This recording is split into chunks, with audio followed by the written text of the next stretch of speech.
Hello, beautiful humans. Welcome back to another episode of Naked Sunday. I am your host, Caleb Nelson, and I have the lovely Tommie Burch with me on the podcast today. Tommie, thank you for being my guest. Thank you for having me. I'm so excited. I'm super excited. I felt like as I said, thank you for being my guest. I felt like I needed to bust out into Beauty and the Beast, be like, be our guest, and started really getting weird with it.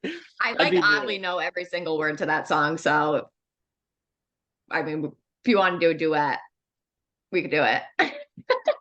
Look at that. Like, there was some divine intervention there about talking about the Beauty and the Beast. I don't know. Maybe we'll talk about Disney movies today.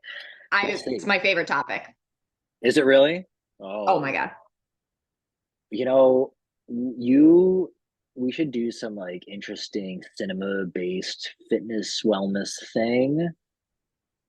Already business ideas coming out of this thing. So, Oh yeah. this is for real, girl. For real. This is a good sign about things to come. Wait, I have like a side hustle where I literally dress up as princesses for birthday parties. Stop. Yeah, you're looking at Elsa right now. Don't Don't tell Disney though. I mean the Ice Queen. Maybe they'll send somebody. I got a friend who she specializes. She's a travel agent, but one of her specialties is really about helping people get ready for Disney. So I mean, I could connect you. Look at that. This episode was meant to be. This was true divine timing. I love that. I don't know if you actually listened to any of these episodes. I really don't have much of a format, but one thing I do love to do is I like to start each of my episodes with why I appreciate my guest. And the reason why I do this is I believe we need to start telling each other why we love each other more.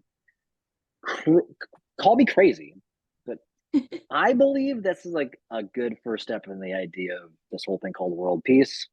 Appreciation, gratitude is probably a good place to start. With that in mind, how long have we've kind of known each other. We haven't had like too many deep talks or anything like that. That's why I'm partly very excited about this today. But something that really stands out to me when I have been around you in general is you have this very vibrant, positive. I don't think I've ever seen you with a frown on your face, to be quite honest with you. I highly value positivity because pessimism, I just don't. When I see that shit, I'm like, what are you doing here? Why'd you even show up? People that show up with a positive attitude attract more positivity. Optimism breeds optimal outcomes, in my opinion. And I feel like you're a great example of that. And even some of the like little insights you've shared with me over time, like I feel like you're not somebody who just puts on a face about it. You truly endeavor to embody that idea. And yeah, I just wanted you to know that that's part of the authentic you that shows up, at least in my vantage point. So thank you for being you. Thank you so much. And I mean that really, like, I really do try my absolute hardest to always be looking for, silver linings. And like you said, like really embody that, because I feel like it works. Like it really does. Like good things start to fall into place and happen, and you're like start to be in the right place at the right time when you start to, when you're grateful for where you are right then and there, but you're always like looking and like sharing something positive and like that. It really, I don't know, it works. So I really appreciate you noticing that and saying that. My pleasure. That's, again, why are we not giving each other compliments and being nice to each other? It feeds itself into another thing. Positivity breeds more positivity. There it is, in action, in real time. So yes, we just proved it. We just proved this shit.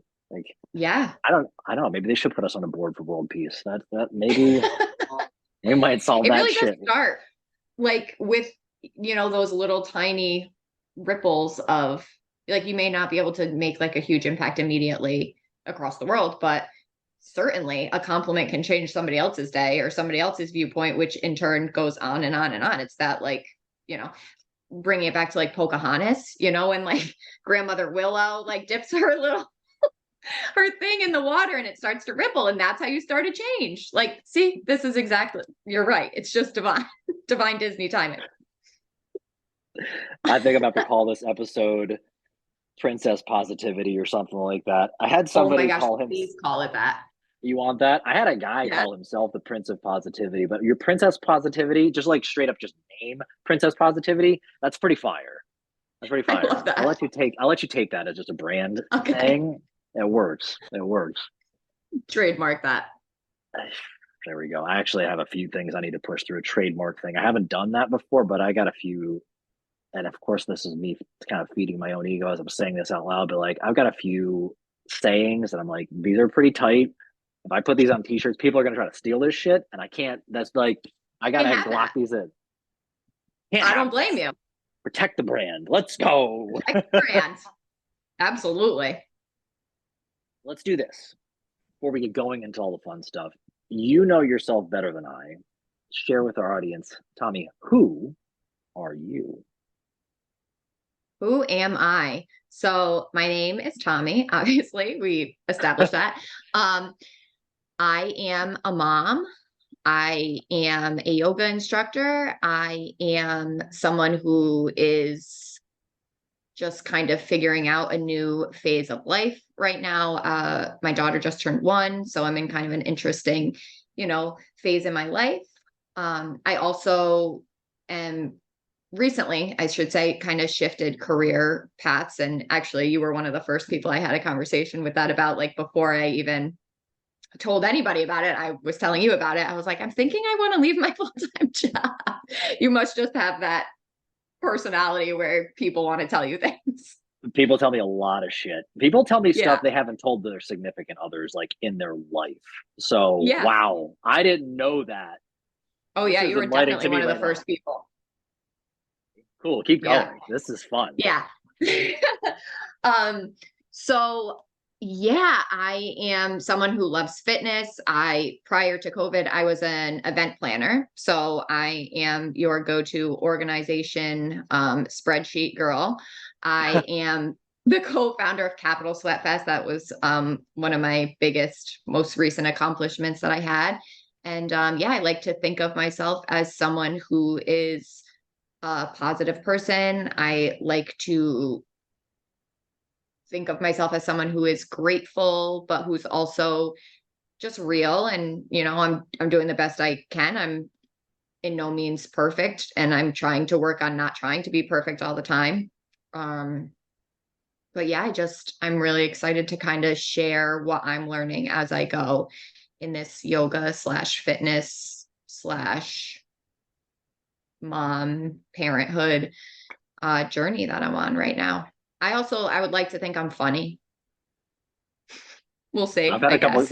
We've had a couple good giggles here, so this has been Good. good so far. Okay. Let's talk to this brand. I should let you Hmm. know this. I love being the exception to the rules. Anytime I feel like I'm privy to information that's not accessed to the rest of the world yet, I feel very Hmm. special. And Mm. mostly, I'm going to put this out to anybody who's out there who wants to also be the one to. You have to just be curious enough to ask the question. I think most people don't show up with an open-minded curiosity, and that doesn't even put them in position to ask a question of somebody who would otherwise be willing to share things that they're Mm. passionate about. Yeah. So take us, because I know you've recently rebranded. I want to Yes. hear about this transition. I think, so most people that listen to this are like entrepreneurs or people who are kind of making this professional shift in their life. They're looking. One of the kind of the typical things that people are attracted to with all this is I'm looking to grow into the more authentic version of myself, Mm. and that tends to express itself through their body, through the shift in the tone of their brand, how their business looks, a lot of different things. So I think there's a lot of power in hearing somebody else's story shifting from this title to doing this thing, even though it sounds like almost like a little vague of what you're doing. Mm. Um, which is cool because most people are like, I want to be more than just this title. I want to be all of myself. Yeah. Share that, all Share of that. Okay. Okay. So I had a business, let's see. So we'll start here. I took my yoga teacher training under Michelle Pollard from Studio 4. I got trained by her in 2021. And one of the things that she asks her yoga students, her trainees to do is to come up with a service project involving yoga. So it could be, it doesn't even have to involve yoga itself. Like a yoga practice obviously has like ethical and moral standards as well. So she asks you to kind of dial into that and say, what can you do to serve the community outside of your in-studio yoga practice? And at the time, I had a German Shepherd, Sully, R.I.P. Sully. Unfortunately, that's the sad part to this story. But Sully was still around during this time, and I had this idea to do pet therapy with yoga. So I wanted to have Sully, train him therapy to be a therapy dog, and then go do yoga and pet therapy together. And came up with this super cool, catchy name, Up Dog. And the up had a little smiley face in it. So the U had a little smiley. Yeah, super cute. So Up Dog was like my first brand baby kind of thing, but it was really just a homework assignment. And once I kind of came up with that idea, I put it on a like a poster board to present to my class. And then I like couldn't let it go. I was like, well, now I'm going to implement this. And like, once I saw it out and about, I was like, now I need to do this, and I'm going to start a business. So I kid you not, when I Google, I was like, how to start a business, how to start an LLC in New York. That's what I did. And I just did the list of things. And little by little, I started this yoga business, tried to get Sully trained. He did so good. Unfortunately, he had a neurological condition that we knew about, but we didn't expect it to be as degenerative as it was. And he wasn't able to lay down on command. So that's part of the therapy thing. You need to be able to do it down on command. And he just couldn't. He couldn't get his, it was very hard for him to lay down. So he couldn't do it. So at that point, I had to kind of get rid of the pet therapy idea. And I was like, well, Up Dog still is a cool name for a yoga business. I'm going to do some out of studio stuff. And that's what it started as, this little yoga side hustle where I was just looking for people who wanted a yoga instructor outside of a studio, basically. So I was doing like goat yoga or like family yoga at libraries, things like that. Just all these places who wanted a pop-up yoga class, essentially. And I started just little by little taking on jobs that like felt like were a good, little bit of side income. And then that I kept Up Dog for about 2 years. And then I ended up having my baby. And when I was on maternity leave, I was like, first of all, childcare is ridiculous. So I was talking to Devin, he's my partner, about what we were going to do with the baby. And I was like, I need to find a way to be able to stay home or send her to daycare and work my full-time job. But it was almost like a wash if I did that. And I was like, I'm putting so much effort into growing somebody else's business. Like, what if I put in a little bit of effort into my side hustle and made it my job? And then I could stay home and work on my own time. And that's where Balance by Tommie was birthed. And Balance by Tommie is like my rebrand that I launched on my 30th birthday, right the week of my 30th birthday, which was in July. And Balance by Tommie encompasses a lot more of what I would like to grow into. So yoga, Pilates. I would love to incorporate some public speaking type stuff, retreats and events. I love that because I want to go back to like my roots, that like stuff I really know how to do that I enjoy planning. So Balance by Tommie gave me the opportunity to just like expand a little bit deeper than what Up Dog was providing me, on top of the fact that it was literally like breaking my heart every single time I had to explain to somebody what Up Dog was. And in hindsight, like looking back on that too, and this is just to say about the branding thing and the people who are listening, I feel like when I did Up Dog, I like kind of randomly picked colors because I don't know, I just made it like I didn't give it much thought, and I didn't like the way that things were like looking, and it wasn't reading how I wanted to. And I think I was playing it safe with that color scheme because it was the first time I was doing something like that.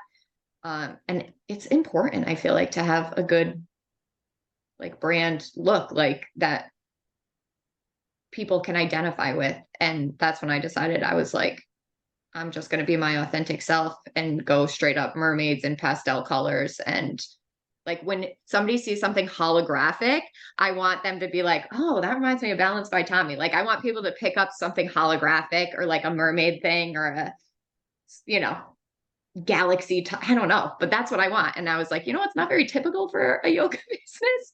A lot of people do like the neutral kind of color palette. And I was like, no, we're going to do like pastel ice cream party. Mm, And that's the story of my rebrand. love this. Well, there's a couple takeaways that I think our audience should hear from this. Mhm. I think there's something to be said about the first step doesn't mean it's your last step. Mm. And your reflection around Updog there, yes, I understand what you're saying, but that was because you got to a certain point and had gotten enough feedback that you realized it wasn't clear. But had you not even taken the first step, you wouldn't even gotten to that place, and you wouldn't even know, okay, how do I actually make myself stick out and attract what I really want into this world had you not done the first thing. And I think that's a big obstacle that a lot of people who are looking to make some massive transformation, they forget to do the first step. And you said you just looked at fucking Google and like, I'm gonna see what an LLC is. And Literally. let's go one step further. Like, I had to do a service project, and here's a couple things I think I like, and then like they didn't work. This didn't work. This didn't work. And let's be real, Balance by Tommie is going to have an infinite amount of iterations as you continue to get feedback, and you'll find the next Yes. thing. It's coming from somebody who also likes visually appealing things, and I Mm. come from a like that's my father's artwork right there. Like that is, I like things to look a certain way, and I spent an Mhm. ungodly amount of money on my second business for just like a massive space to look a certain. I needed to go simpler. So I think what you did was really intelligent. I think that a lot of people should take some lessons from that, and that you can always do a rebrand, but go do the first thing and get some feedback so you can Yeah. actually make a meaningful change. Because if you started with Balance by Tommie, you wouldn't even know what to do with the feedback from that. Right. Food for Right. thought. I like to Yeah. be right. So they're First careful. steps, My like ego won't be able to fit. My wife will have to put a pin in that shit. first steps. Yeah. They're like, and that's with anything, right? Like the first, like you just have to do something. Like, and that can be, I mean, as simple as like getting up and starting your day like 15 minutes earlier. That to me, it's just a great example of how much of an impact that can have on the rest of your day. You will know exactly what that is until they do it. Right. Yeah, because you're literally seeing a different part of the day that you did not. It's as if I like Yeah. started to like live my life 3 inches taller. I literally would see the world a different way, but you wouldn't Yeah. know what that looks like until you do it. So it's the empathy thing, and most people are like, oh, they're judging it without ever giving it a shot. That's so funny that you say that because the other day I was like crawling around on the ground with my daughter and I was like, I've never looked at my house from this perspective. And that's like how she exists. Like that's what she sees from down there. And I would have never done that in, until her, like just what an interesting perspective change just looking at your house from being 2 foot tall. Well, you can start to see how the rest of your behaviors are merely adapting to your surroundings and your vantage point. And I think that's a more profound act of empathy. If we could, in life, it's kind of a existential question we're begging ourselves here. What if I lived a few days in somebody else's shoes? How would I feel about how Mm, somebody speaks to me this way? How would I feel if I was spoken to the way I'm speaking to this person?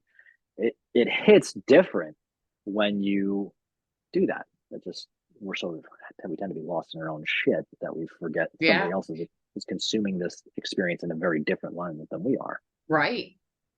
Yeah. You brought up the transition point with your partner, husband, however you call it, Husband, husband husband, figure. husband We'll call it my figure. husband. Yeah. You said partner. I don't. Whatever people like. I don't know if you're married or No, I'm not. just I like, don't. I like make assumptions, but yeah. He's my husband guy. husband. You're so cute. My Like husband how? guy. Yeah. I mean, at this point, like it's not on paper, but it might as well be. So, I mean, I think in New York, it's 7 years living together. It's common law. So whatever. I oh, don't know. okay. We're on almost, well, this will be 6. So, all right, one more year, then he really is locked in. Locked in. There it was. That casual, gradual thing. I might be wrong in that, but whatever. Something I that think I you're right. I've don't. heard that before. I heard one other person that I knew was just like common law thing. This is something that I don't think a lot of people think about. I had like a an hour long conversation with that person I chatted with in the park about choosing your partner in life. But not only that, like business is a great microcosm of life.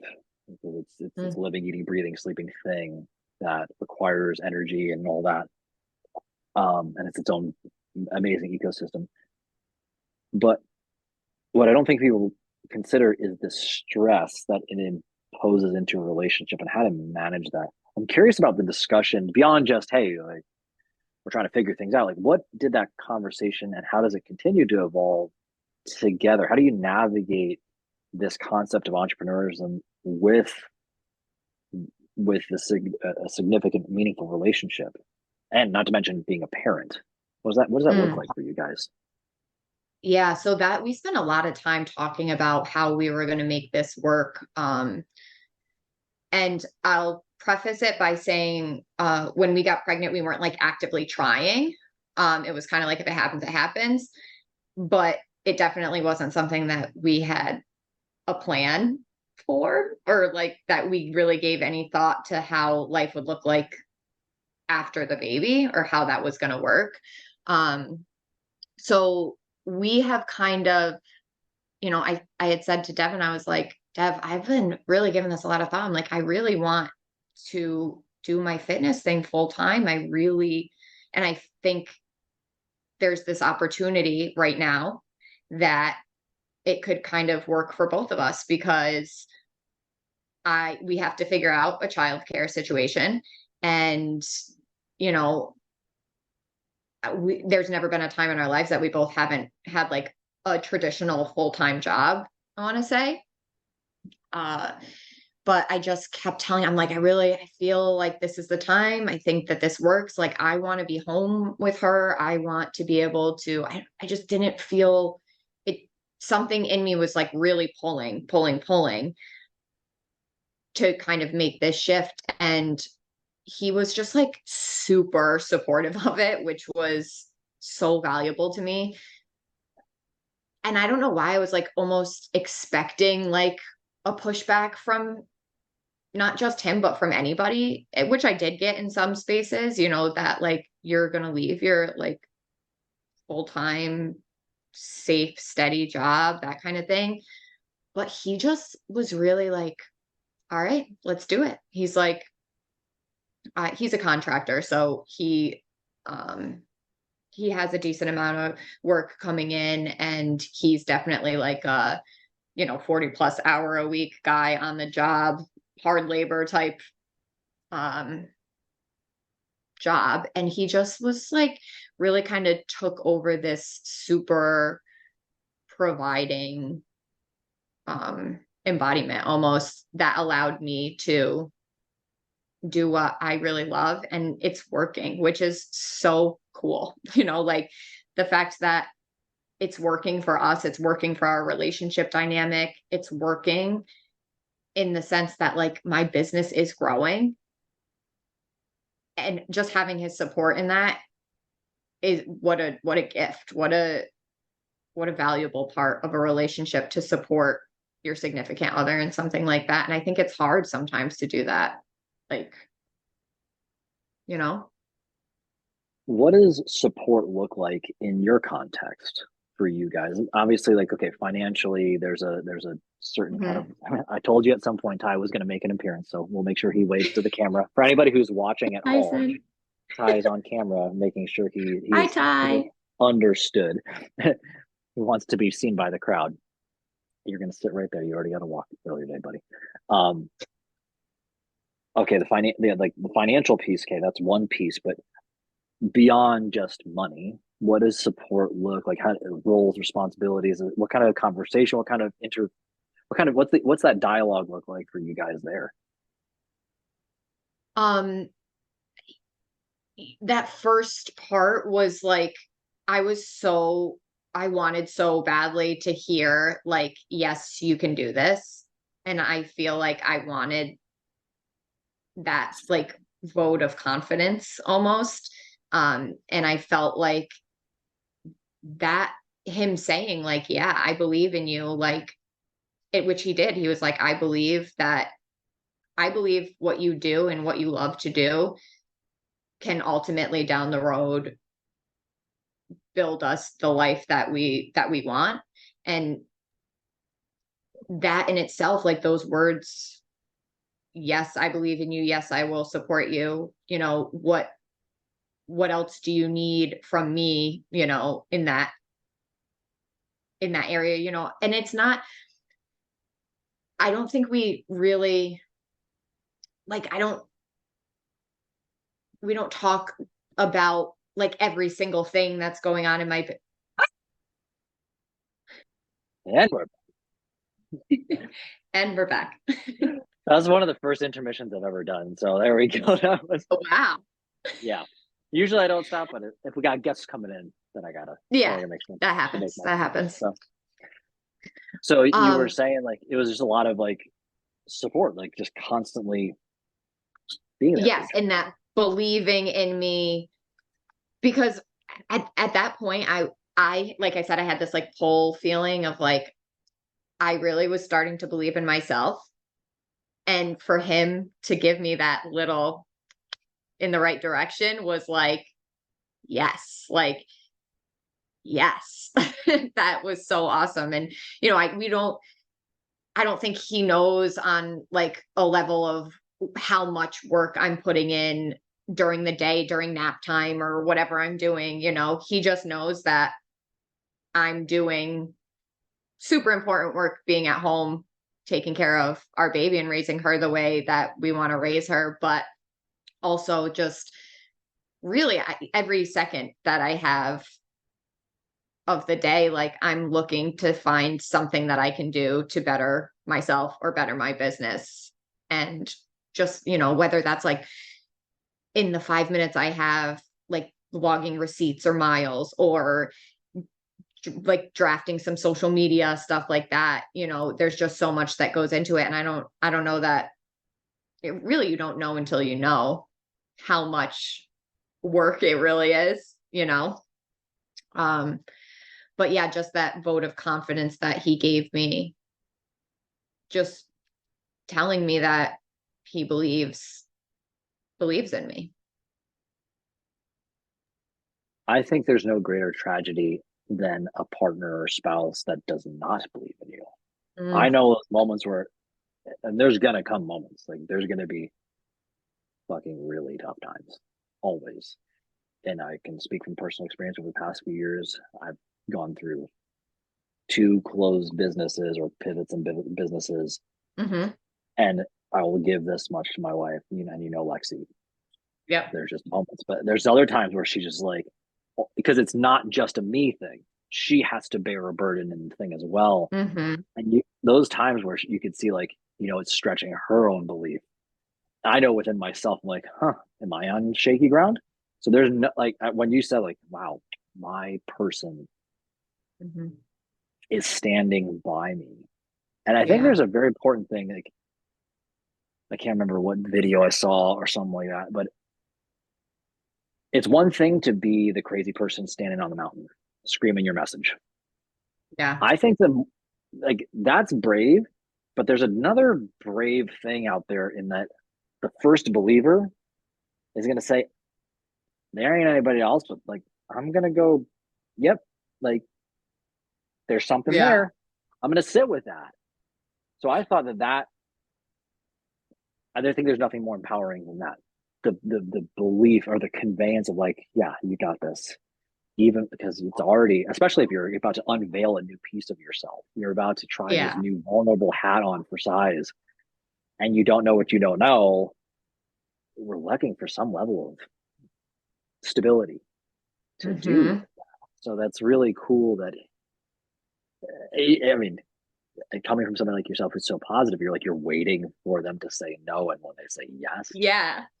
green light, let's go. Yeah. And isn't that interesting how like you're the first thing or the first place your mind goes to sometimes is that like I was almost expecting a little pushback. Like I was expecting that I was gonna have to like do some convincing of like I'm gonna I'm gonna leave my job and like here's XYZ. But he was like, yeah, no, he's like, yeah, that's you're gonna do great. If you feel strongly about this, then yes, let's do it. And I think you're going to be successful. And I was like, wow, that's so special. Thank you so much. Well, I think an undercurrent below that, beneath all that through line, whatever I want to say with this, I think we're currently in what I would call a spiritual health crisis in the world, Mm, in that we've lost our sense of self and purpose.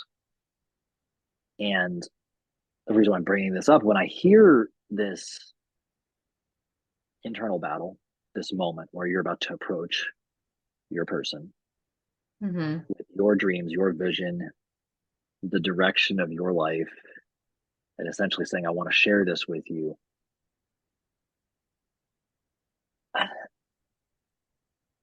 Call it divine intimate, call it whatever. But I have yet to find somebody when you go in the direction of what truly lights your world on fire that aligns with your purpose, whatever people want to call it.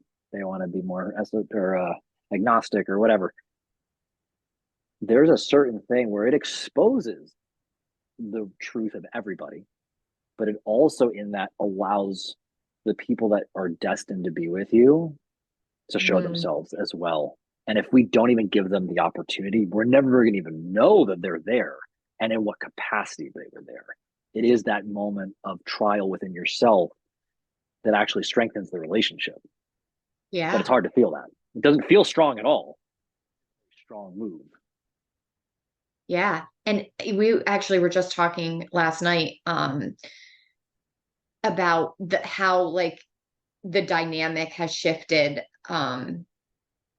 Like with me being home, I'm able to like provide a little bit more of that I'm really enjoying being able to have time to do like this nurturing kind of work in my house. Like I'm really enjoying being able to like have time to cook dinners and um like clean the house. He was just out of town doing a job on the lake in Old Forge actually. So he was away for a couple nights and it just felt so nice to be able to like when he came home, like I had a nice dinner waiting. I had the house organized, like, and it's just such an interesting dynamic that I don't know that we ever would have really had we not had to kind of get out of our comfort zone as new parents and figure out what we were going to do in this situation. You know, like we would have always just and I don't know that I can't read the past slash future, like, but I find it hard to believe that I would have ever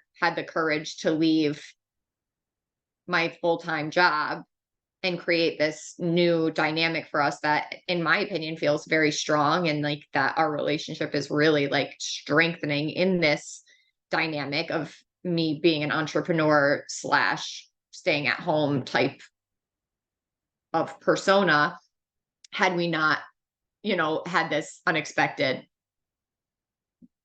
baby thrown into the mix, if you will. So it's just interesting how everything, like I think the divine timing of just anything like that, something that is going to seem very challenging or is going to shift your life like no other. But like, and now I'm looking back at this past year and I'm like, oh, this is working. This is good, and you had to get out of that comfort zone in order for that to happen. You're a pretty cool chick, by the way. Um, Thank you. I want to pivot a little bit, but it's going to bring us back to this moment. Okay. I remember one of our first conversations of more than, let's call it 5 minutes. Mm-hmm. So maybe it was 10 minutes. And if I remember correctly, you were sitting behind the desk. I believe you were still pregnant, like late, like maybe third Mm-hmm. trimester. And I think I maybe said something about my whole look better naked inside and out thing or whatever the Naked Sunday shtick is. Mm-hmm. And you shared a little bit about your process up until the point of getting pregnant. And you had mentioned something. Correct me if I'm wrong here, but this is at least what I remembered.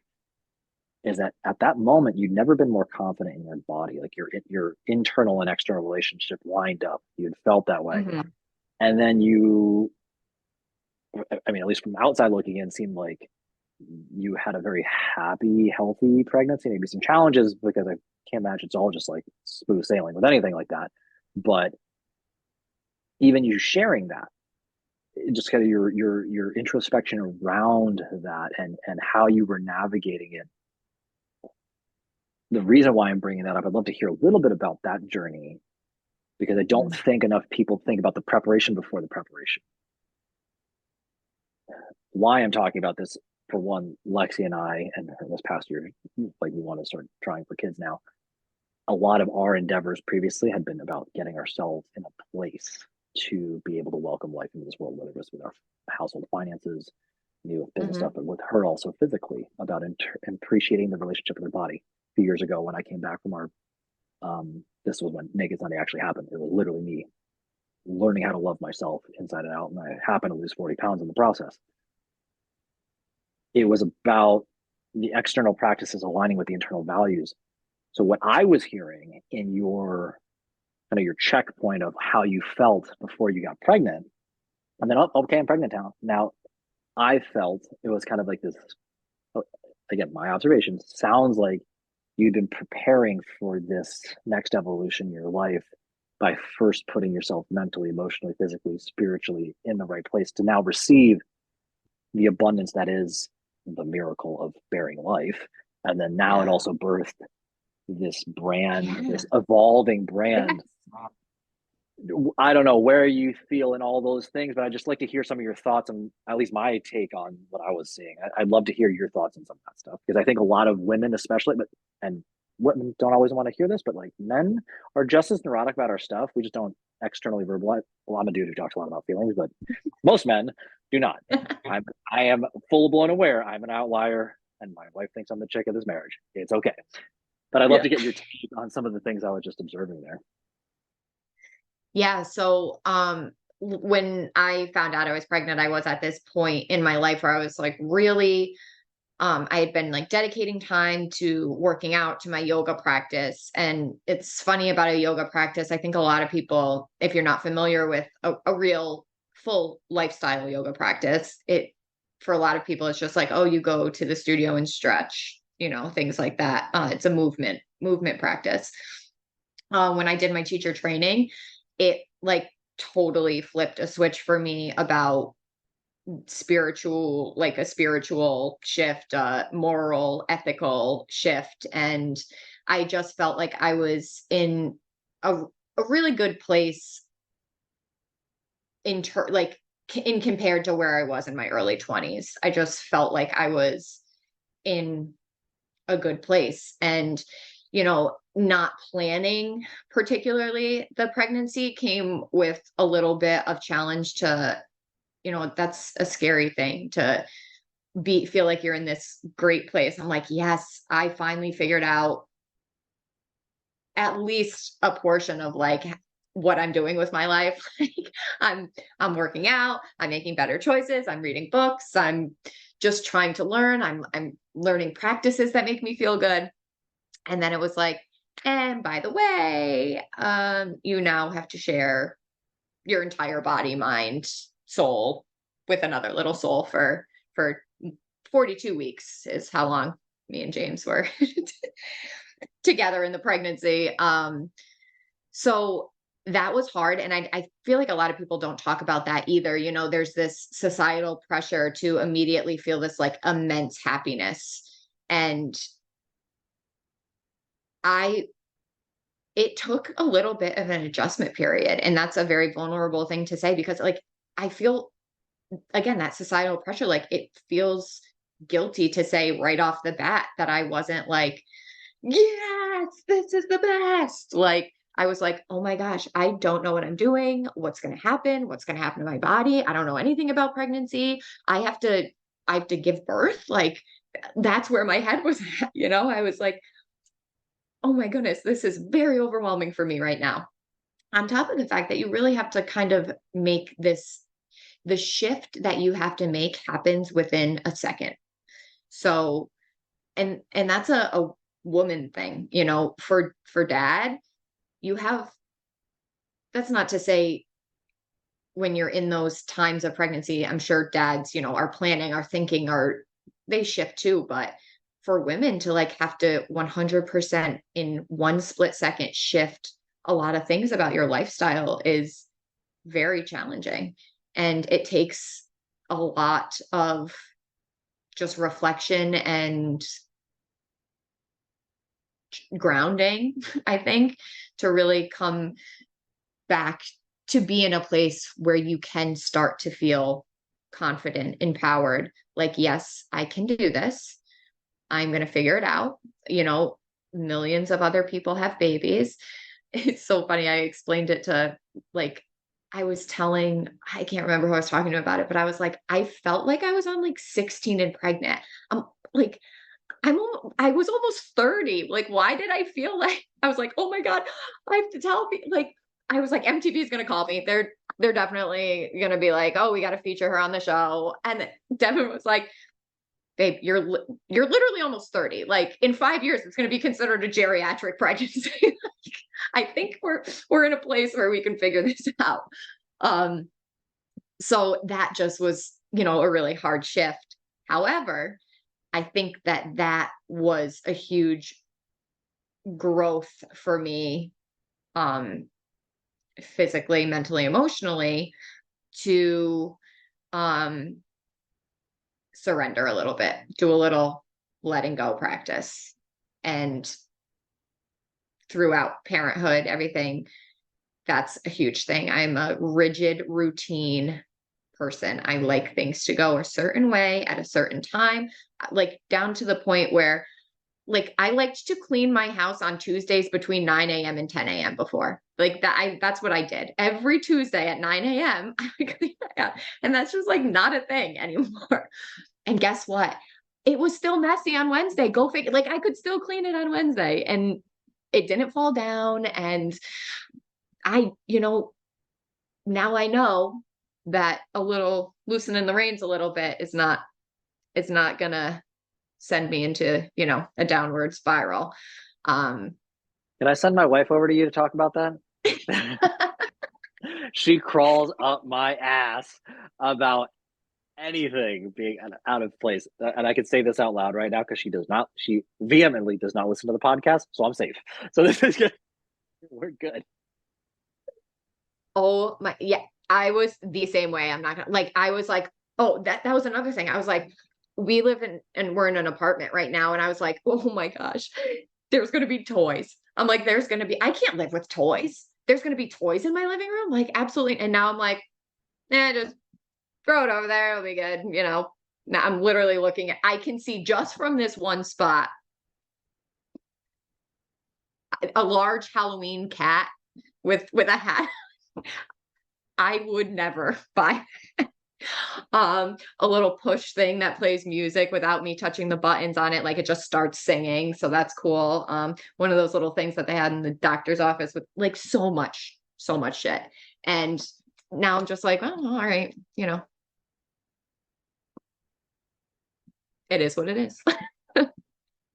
It is what it is. You ever heard of the fourth trimester? Yes. I just You've want to heard of bring the it fourth up. trimester? Listen, told you I'm the chick of this marriage. So, like, yo, first time I heard of it, though, let's see where I'm bringing it up, is I was presenting, I was at a retreat. I was the only dude at all women's retreat. Go figure, down in Florida. A friend of mine, she owns like a financial coaching company. And she was pregnant at the That's time. And we cool. were talking about this. Yeah, super cool. It's the first time I met her in person, too. And she was hosting it. And I came in as it was the first time somebody ever called me a yogi, and I've never taught a quote unquote yoga class in my life. So that was fun.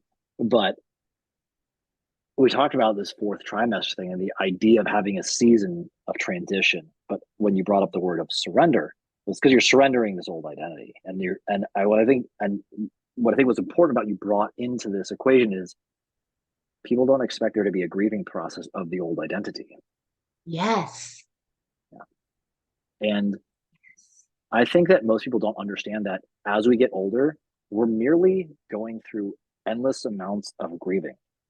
We're all grieving and preparing to lose people and eventually for us to die, for other people to have to grieve us, which is fucking How hard to. optimistic. I think about death a lot, actually every day. Um, as much as that sounds morbid, it actually makes me feel very like Yeah. I one of the things I told my wife like about a couple of weeks ago was like, for all the shit, like I feel like I have found a way in my life, no matter how dark the moment was, I could see the beautiful moment in front of us, whether it was just Mm. seeing the grass outside or whatever the thing is. But especially of late, this past few years, I've shepherded a lot of people. You coach anybody on anything, and for the record, and I'm writing a post about this. All coaching is life coaching because if you're going to take somebody through a season of life, you're taking them through the death of some old identity, how you believe a certain thing. And if you are not addressing that, guess what? The things you're about to change are not going to stick. So anybody who just slaps somebody with Mm. a bunch of exercises and whatever and thinks like it's not, they already could find that information for free. It's the idea of you're shepherding them through a process of evolution that inevitably is also letting go of things that no longer serve them, old relationships, old identities, just how their old relationship with themselves, let alone Mm.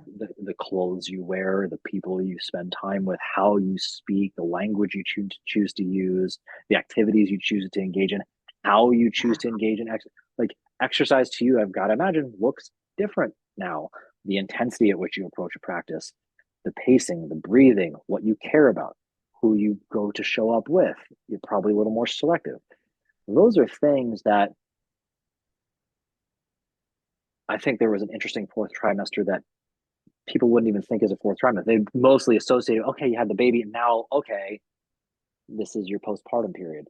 Well, there was a Mm. postpartum to something else. That was the old body, the younger self, the child self. Now I'm becoming shit. I'm mom now. How do I be prepared for that? How do I grow that identity so that by the time the child actually comes out, I can be ready? I don't think enough people think about this preparation period at all because all of a sudden there's like it feels like nothing's really happening and all of a sudden boom here it is, and that happens with a pregnancy. It Mhm. happens with a business that keeps going. Like the classic overnight success nonsense does not exist. It's this slow trickle of looking like nothing happens and then 15 years later boom skyrocket. Yes. It's the overnight weight loss transformation that's not really that. People forget about all that stuff, but I thought you illuminated something that's very important in any of this stuff. And it is always a shifting of identity, how you see Mm. yourself, who you view yourself as, and then ultimately that's what you build the foundations of how you go about the rest of your life, at least into that next phase. I think what you illustrated there was so important. So thank you for sharing that element of your journey because I don't think people think about it. Yeah. And even now, like in to continue on to talk about that shift of identity, it's really kind of crazy how much, yeah, just like how much more selective I am now about things I do, the way I present myself, what I'm listening to, what I'm showing up as. And I just recorded an episode. I didn't post it yet, but on my podcast, just about like the top 5 things I've learned in this first year of parenthood. And one of the things I talked about was like, there's growth that comes with it that can be very uncomfortable. But one of the things I kind of got into the routine of doing was telling her, like before bed, you can do anything you want in this world. You can do anything you want in this world. And it got me thinking, I'm like, you're going to tell her that, but you're not going to do it. Do you believe that? Do you believe that about yourself? Like, how are you going to tell her that and then not get out there and get after your dreams or get after what you feel, what you know you're supposed to be doing in this life? And I was like, well, shit. Yeah. All right. Yeah. Just talk to myself into it. I'm like, yeah, I can do anything I want. Let's go. Like that kind of stuff. Like there's this huge identity shift in the growth of life and the things that are put in your path that will force you to grow. I love what you just shared there. And I think you demonstrated something very powerful. The two, what I would call the two paradigms of unconditional love. There's the acceptance and the accountability. But within that, from the leadership role, it becomes mentorship and modeling. And it's a lot of Mm, like, how do you show up? And where I took that from the first time I ever heard that was a friend of mine. He was actually on the podcast. I think he's actually like that episode. His name is Di Manuel, called Mentors and Models. But you're mentoring, sharing your words, speaking these things into existence. But what I loved about what you did there was also hold the mirror up for yourself in saying that, yeah. ooh, I can say all this stuff, but what's she really going to pay attention? Does the message line up? And Right. how is she going to also do the same thing? Is she going to be somebody who only says one thing but doesn't do that? Ooh, this could become a problem later on if I don't walk in alignment. So that's cool. Yeah. Crazy how we can let people be our mirrors if we allow them to. That was Yes. great. Hmm. Yeah. I got to tell you, I'm really loving this right now. It got me all fired up. So, you know, I have like 84 different ideas that have started since the beginning of this podcast that we will talk about afterwards. Just so Okay. you know, it doesn't stop. My wife is really happy when I go talk to other people because she's like, I don't have to deal with the whirlwind that happens at the end of the day. Too much. I already dealt with, third to fifth graders all day long. I don't need one more yapping in my Right. ears with more words. Um, so let's pivot for a bit. Let's go to some fun stuff. What sports did you play when you were younger? That's 1A. 1B, that was two. I don't know how to do sign language. I couldn't do the letter B. 1B is how do you how did you play it? And you'll see where we're gonna go with 1C. So what sports Okay. did you play when younger and how did you play them? How did I play them? Okay. Real quick, just because you said sign language, I'm also fluent in sign language. That's, Stop. Really? yeah, fun fact. Yeah. You're chock So I full can of it like today. fully, yeah. Okay. So sports I played, I was a cheerleader and a dancer. Like when I was younger, I was an Irish dancer for that matter. And as I got older, started to get into cheerleading. That was like my big sport. I did high school, middle school, high school, even like Pop Warner stuff. Cheerleading was my big thing. And how did I play them? How how did I Like play? what was your style of play? Like how did you see yourself? Were you the leader on the field? So I think about like Oh, somebody who's very offensive or in cheerleading, being that my wife was a cheerleader, like she was a base. Like how did okay. you view Okay. yourself? Like, yeah. Absolute wannabe flyer. I I still have thoughts some days I'm like, damn, I wish I could get on a cheerleading squad again, because I was like, now I just understand like the control needed to hold my body up. Before I was like a limp noodle flyer, and it was so aggravating for my bases because like they get me all the way up there and then I was just like full weight. Like I had no sense of like lifting up. Like I had no core like control. The idea of in yoga, like when you're in a half moon posture or you're in a balanced posture, that idea of like really like flexing the muscles, holding the muscles to get yourself up there, did not understand that at all as a cheerleader. And I wish now, like if anybody has like an open team or fun adult cheerleading nights, let me know because I would love to come. And I was like not a big tumbler. I worked on my back handspring for like 10 years, and that was the biggest skill I had, my back handspring. So I think I played kind of average. I wish now I could go back to those glory days and implement some of the knowledge that try it again. Okay, so here's 1C. How do you see that translate into your business nowadays? Oh, I already had a reflection, so I want to hear your ooh, take first. tough. Okay. Um, let's see.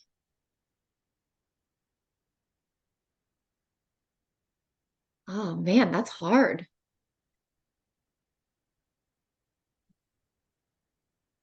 because I feel like I okay, I'll take it like this. I didn't know what I was doing, but I did it anyway. That's my reflection. Ding, ding, ding, ding, ding. It was going to be something around that. I like that. Really? I actually took it from this. There was an evolution that I took it. I'm actually taking this a little bit from my last episode. What I heard is like I was a wannabe flyer, right? From the flyers, like at least from what I see in cheerleading, like, oh, you're the one who's flipping in the air.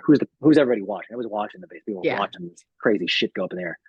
Well, think about your evolution of your business right now. The same thing what you said almost immediately afterwards is now I have an appreciation for what it meant to be solid. If Mm, your foundation is not strong, then you can't be the showpiece. You can't be the show pony if you don't have yeah. solid ground underneath you. So, how I've heard your entire story play out so far is beta testing things, trying a couple things out, getting stronger, getting your relationship solid, get your personal health practice solid, like laying the foundation. So now, as you're unveiling a more authentic brand of yourself, more like fully encompassing all the things that you are and continuing to evolve, now it actually allows you to be, well, the flyer, not a wannabe Mm, flyer, but you can yeah. actually step into that light. Like that? Yeah, I love that. I love that. I like to That's tell good stories. stuff. If you could tell, like a little introspective. You're gonna like this post. I was just writing before we hopped on here. I don't know how much if you read any of my stuff, but I took a bunch of Yeah, I read all captions. your stuff. Of Do you course. really? I have Yeah, no idea who of pays attention to course. my shit. I have I'm no always like idea. voting in your polls and like following your stuff, your little 15-minute things you've been posting. I'm there. I'm You like get in your algorithm. oh, yo, my ego is not gonna fit out the door later. Good thing I'm going to get like some IV therapy after this with a friend of mine. She owns a spot up in Saratoga. I'm gonna need to just like put The a pin in all iCryo those. one. No, no, no, no. A friend of mine, she's the owner. She's Sasha. Sasha's of Saratoga. She's awesome. Oh, okay. And She's they do really. IV stuff. She does tons of cool shit there. Yeah, she's That's the place cool. to go. Yeah. So Oh, okay. I'll Plug. connect you. She's awesome. A I will plug for Sasha. All right. gladly plug her. She is and her the stuff she wants to, like her one of her drives to open it was about helping. Um, she had a bunch of friends in this that were in the military that committed suicide. So her drive to open Oh, this more all encompassing thing was like a tribute to carry on like serving them. It rare like gets me emotional. So beautiful. but like she's cool. Yeah. Uh she's a veteran herself. She's fucking cool. Wow. Um Badass. very cool. You two would hit it off very well. We should go IV therapy Okay. Yeah, I want to Um meet her. where was I going with all that? I was saying something beforehand. Oh yeah. Oh, your Oh, algorithm. thank again. I really don't know. I like a few people lately have started telling me, okay, listen to podcasts, or and I see like my dad will like a couple things. I know my mom listens to the podcast. Like that's the one person. So, like from the get, like shout out to moms. Moms are always like, okay, honey, you're doing your thing now. Like, all Good right. job. As much as her and I have not agreed on a lot of things in life, she'll always be like, okay, honey, whatever you want. And so I think you'd find this really cool. So right before we hopped on here, I've written, I don't know, hundreds, if not thousands of pieces of content at this point. But I took a bunch of them and I fed it into ChatGPT and I said, what's my brand voice? What is the thing? And it was very cool to analyze tone. What are the big like what it came out with like these are the way you show up consistently. I think you'd find that really cool from any of your content Mm, if you strip just transcripts of your stuff like this and just strip all of this and just hear how your voice comes out. I think you find it really cool that because sounds cool. yeah, it was a fun exercise. I'm gonna actually give you a little behind the scenes how Caleb thinks about the world. So you're getting some life hacks right now. Okay. My whole exercise about telling people I appreciate them. I actually don't invite people on to this podcast unless I think they fit one of these core values. So my core values are respect, optimism, yearn to grow, actionable, and loyal. I can listen to like 3 to 5 words of what people, how people show up with real quick and like see a couple things. And I'm Yeah. always looking for those things in people because that was already what I was picking up on anyway. Mm. In your language, those things come out. It shows up. And if you have enough content there, you're like, huh, that sounds like me. And it was, clearly I would be talking about it if I wasn't happy with the result, but it was cool to just see how I show up because I wanted to make sure, okay, how do I keep this tone alive or how do I Like, make things concise? Like was it actionable? Did it actually fit my core values? I think it's really cool for anybody who does own a business because as you're trying to curate content, yes, it's fun to experiment with new trends and things like that, but like how do you make that trend still your own? And you talked about colors, yeah. like cool, I'm gonna choose colors, but is that me? I Yeah. don't know. I think it's a cool thing to try out. Yeah, that is cool. And that's one thing that I find that I struggle with, like in presenting content. I want so badly to like, um, I I think it's hard to sometimes show up as super authentic. Like you're trying so hard to, you want like to be able to speak to like a mass of people. And I think sometimes that forces you to walk on eggshells about what you're sharing, what you're presenting, what you're sounding like. Cause like sometimes I'm like, oh, well, some people might not like this. But I think one of the hard things as a business owner is to be like, recognize that it's okay if some people don't like you. And that's a huge lesson that I've also learned. Like, when people are like unfollowing me, I'm like, great, good, because they're not the people that want to work with me, or they're not the people that want to clearly like, then that's fine. And I don't need to take it personally. And the more that I can show up as myself and say some funny things or some things like make fun of myself on like, no one wants to like stare at a perfect person all day. Like that's not, I don't need to show up as perfect, quote unquote, for people to like me. And that's a hard lesson to learn, I think. Appreciate you sharing that. And I put this out the other day. You might have seen it, or maybe it's coming out later this week. I believe leadership and entrepreneurship in general is a highly spiritual activity in that it requires you to unveil your true self piece by Mm, piece. Because if you don't, you're gonna crash and burn. And you see that yeah. all the time. People who just chase the mighty dollar, but then they destroy the rest of the relationships in life. Not to say that money's bad because it's not, but the alignment, like you either evolve when you run into those frustrations in life into the next best version, like, and it's mostly removal. You're usually taking away some of the shackles of how you were holding yourself back from being free. That's Yeah. hard, and it's great because in an interesting way, like money also gives you feedback and says, people like this, cool, I'll keep doing that. And but you got to be sure, like, well, where is it coming from? Am I serving the person who like lights my world on fire, Or is it the person who just like, I can't, I want to put a pen in my eye every time they come through because I can't stand this. Like Right. that's a hard part of what I think service-based practices are very intuitive. That's where people can get into like spiritual concept around an intuitive practice because there is an energy exchange when you are in service of somebody because you're just holding space at the end of the day. You're not doing magical shit other than like, I got to hear what's going on. And sometimes there's some dark shit. And then I'm going to offer up some perspective. That's not Yeah. easy. Yeah. No. It's not. Third lecture of mine over for the day. Sorry. I can go on a tear from time to time, especially when I That's get all good. excited about that. Yeah, you're really feeding my ego. This is supposed to be about you right now, okay? Not about me.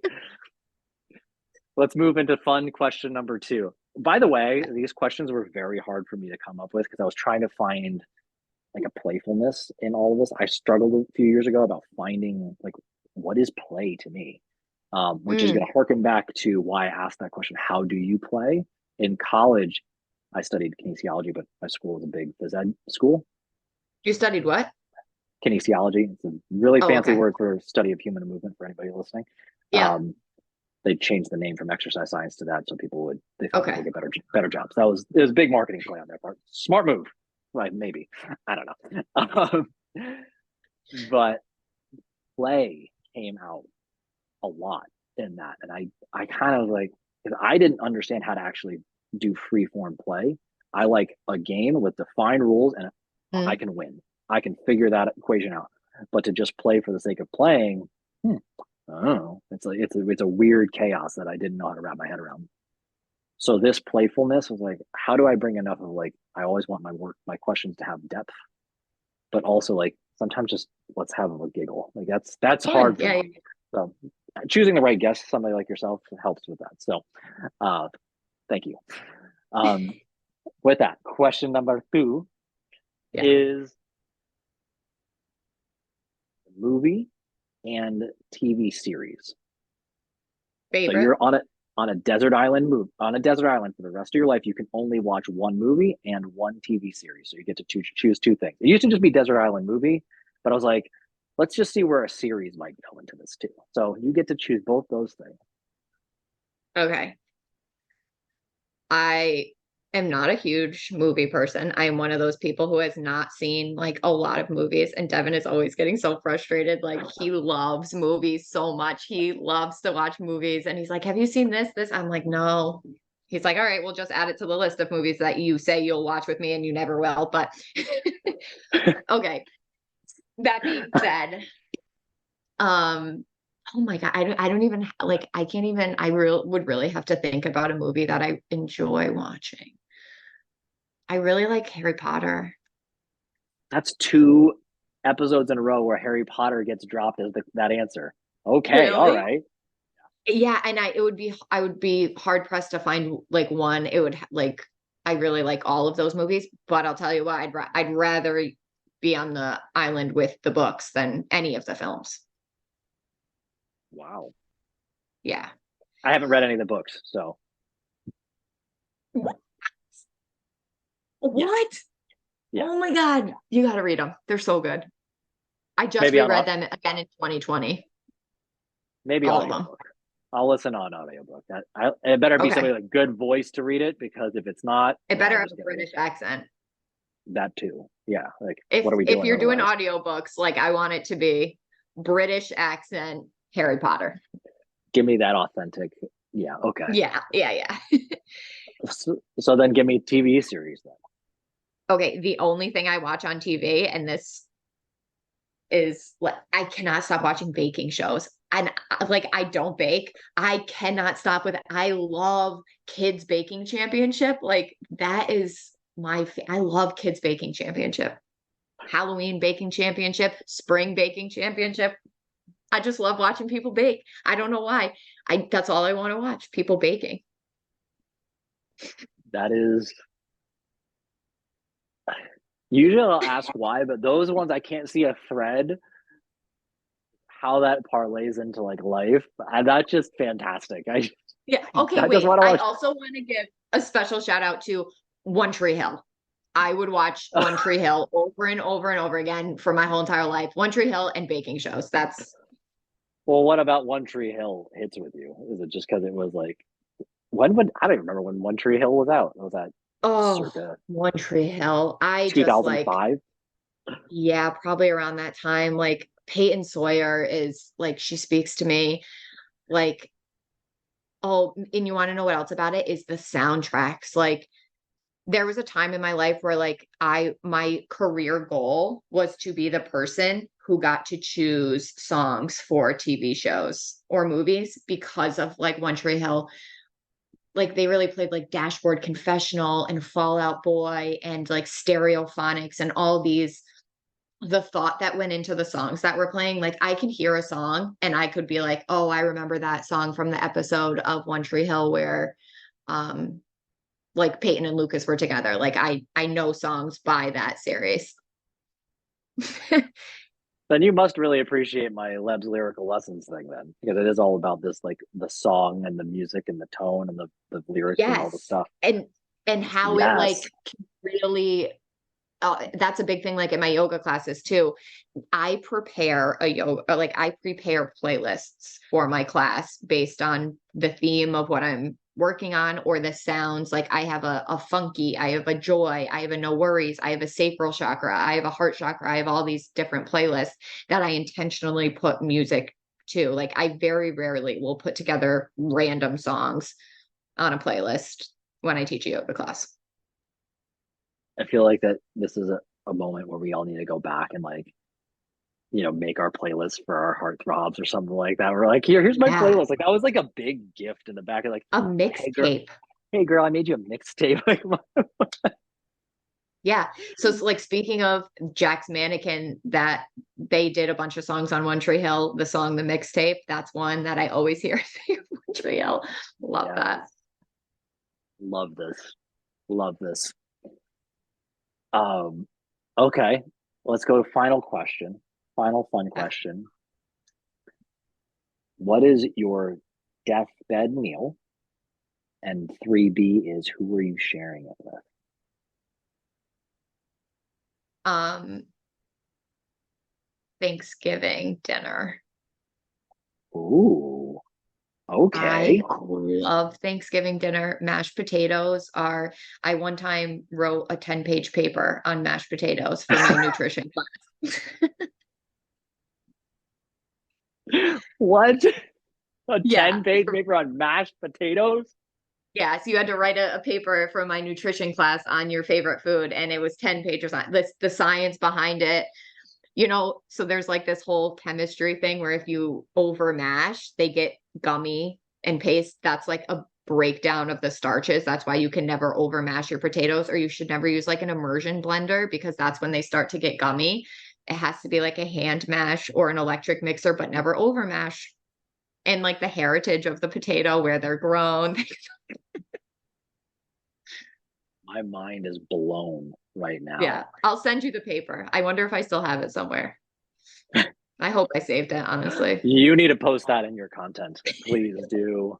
Please do. Just post it out there. Don't like that's the way you'll send it to me. Just Okay, post this my on essay on on mashed Naked Sunday. potatoes.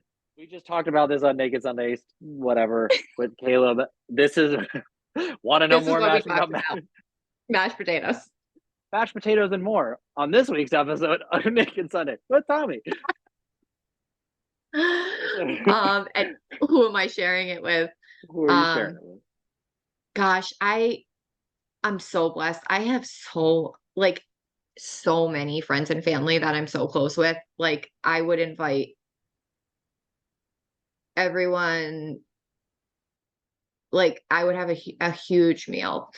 Like my baby, Devin, obviously, my mom, her husband, my sister, her boyfriend, and then like I have a group of very close, and this is close knit friends. I have like 30 to 40 close knit friends that yeah, like we all get together like on a I would say bi-monthly basis, and like they're starting to have kids, so like it would have to be a party.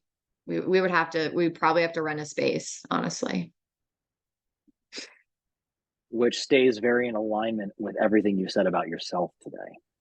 Hmm. Event planner, Yeah. all that stuff.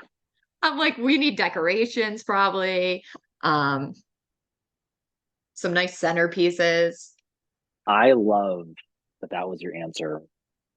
A couple reasons why. First, I got to give you the backdrop as to where this question came from. Yeah. I have a guided meditation that actually presented at that retreat that I was just telling you about earlier. Mm. It's the first time I ever presented it, but it's called Who's Holding Your Hand on Your Deathbed. I also happen to write a blog post about it. But I believe the people on your deathbed, if you can choose them, are the reflection of the pursuit of your higher self. Because you've heard the saying, the eyes are the windows of the soul. I also wrote a speech called the eyes are the window in the mirror. It is also a mirror. And that's why when we were talking about your partner, talking about the belief, you're seeing your higher potential in them. But Mm. it's the perspective, you're seeing it through a window, not a mirror. It's very hard to see that. So what I thought was really cool about that, the idea of what Thanksgiving is, it's about the gratitude Yeah. and the immensity of gratitude. Look at how you showed up today, the positivity, the welcoming of abundance, the generosity you share, and how you like to bring people together in a very Yeah. all-encompassing way. Your event planning, like, it was Hmm. so on brand with who you are as a person, that to see like the lens from a lot of different people, I thought was such a I cool love response of that. you. You like that? I Yeah, love that so much. That's so cool because that really is like, yeah, I would want to have a little party. yeah. I'm going to present you with a fun challenge. I'm going to challenge you to go ask all of those people that are going to be on your deathbed meal, Okay. at your deathbed meal. Ask them why they love you. But before you do that, tell them why you love them. And I'd be very curious to hear what your answers are, because it also happens to be what you actually love about yourself. You just might not be fully aware of it. What I love about other people, like the First, people. tell them, because the way you ask them, hey, what do you love about Okay. me? The problem is most people are not used to just saying that straight up, because they'll give you like some, well, they'll give you some fluff answer because Yeah. they're like, where did this come from? You have to model it. So much the same way, hey, my way of saying, hey, what I appreciate about you is, what do I love about you? That's because not everybody's ready for like, hey, I love you in a Yeah. non-sexual way.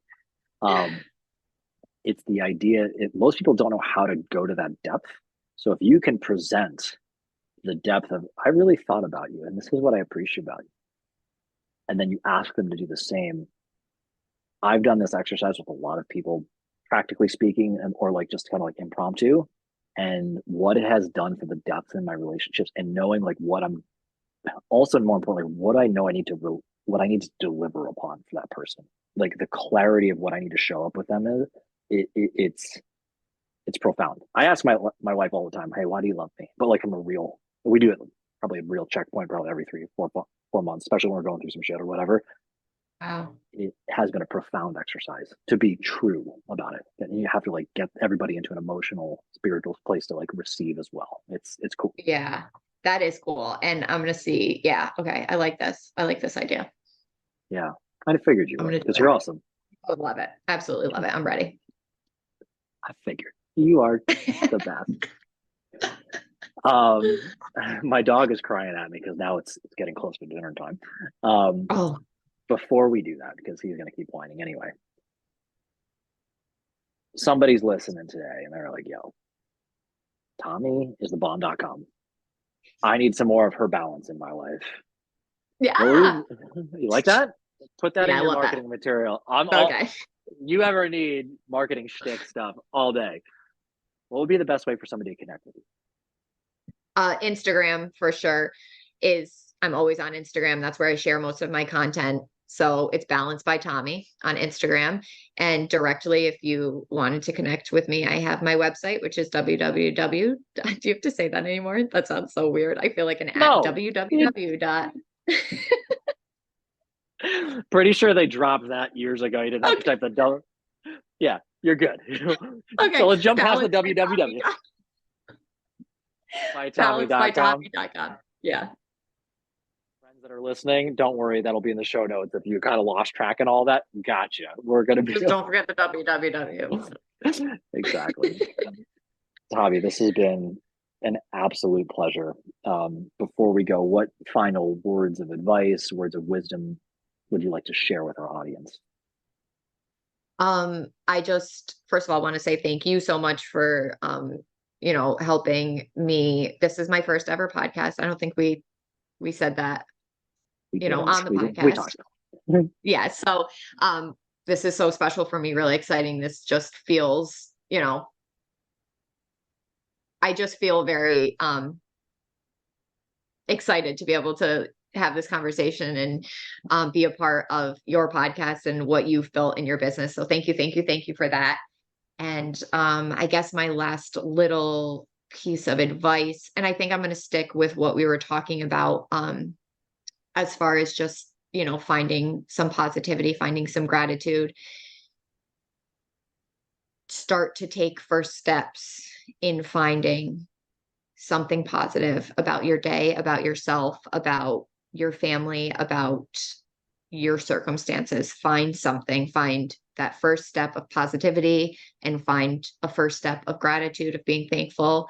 Because once you can start to get into that energy and looking for that silver lining, just something, those little moments throughout your day. Like I had this moment yesterday where I was on a walk and oh my, like the leaves, and it was just like by a pond and the sun was like this golden. I felt this like physical wave of gratitude and wow, does that change the way that you can show up for yourself and for other people. So just start to be open to seeing the good things that are in your life and just being appreciative of that, no matter how little they are. Only the positive can balance out the negative. So Yeah. you hit the nail on the head there, Balance. girl. Kept the theme Yeah. alive for you. Did that. Yeah. Tommie, I am deeply, deeply grateful for you trusting me and showing up on this. I'm excited. I believe that this is the continuation of a growing friendship. I see a lot of similarities between you and Lexi. I feel like you two have opportunity to become good friends. I love And all her. of it. I just love when I see you guys on Sunday. Like you guys are just such a sweet power couple and you like look like you stepped out of a movie screen. You both are just Lexi Abs Nelson over there. She's just adorable. I love her. You guys are just you're you're so great. I'm so happy you guys come to the studio and that we can practice yoga together. Well, I will cut out that piece of the podcast and maybe that'll dangle the bait for my wife to maybe listen. Lexi Abs Nelson. Yeah. She might change her Insta handle just to that. Just because I hope she does. I hope she does. That's what it should be. Oh God. You cracked me up. That was great. Well, this has been awesome. Like I said, we're gonna talk afterwards and I got ideas out the wazoo, but Yeah. so tremendously grateful for you having walked into my life. And I'm looking forward to awesome things to come. So again, everybody who's listening, go check out Tommie's stuff, Balanced by Tommie, with all the things again in the show notes. You will be super happy that you made the connection. That's all we have today, everybody. Thank you for sharing your time and your energy. And until next time, I remind you to love every body.